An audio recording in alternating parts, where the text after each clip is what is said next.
What is your definition of love? Define చేయలేం. సింపుల్‌గా చెప్తున్నా, చాలా క్లాసిక్‌గా ఉంటది. లవ్‌ని ఇలాగే ఉండాలి, ఇలా డిఫైన్ చేసి, ఇలా బౌండరీస్ పెట్టి లవ్‌ని ఎక్స్‌పెక్ట్ చేయలేం.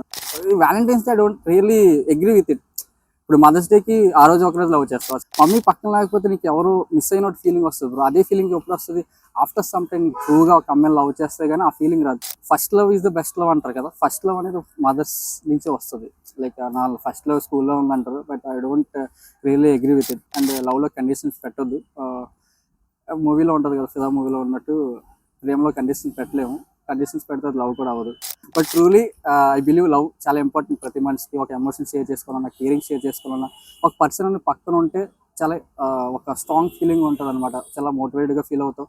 చాలా లో ఉన్నప్పుడు కూడా వాళ్ళు నీకు చాలా పుష్ ఇస్తారు. మీకు కూడా ఒక తోడంటూ రావాలని కోరుకుంటున్నా, నాకు కూడా రావాలని కోరుకుంటున్నా. If you really love someone, వాళ్ళకి మీ ప్రేమని చెప్పండి. వాళ్ళు మీరు ఎంత కేర్ చేస్తున్నారు చూపించండి. సో దట్ వాళ్ళకి అండర్స్టాండింగ్గా ఉంటుంది, వాళ్ళకి అర్థం చేసుకుంటారు. ప్రేమించు, ప్రేమను ఆశించు, ప్రేమని ఇలాగే ప్రేమించాలని మాత్రం ఎక్స్పెక్ట్ చేయొద్దు వాళ్ళ దగ్గర నుంచి.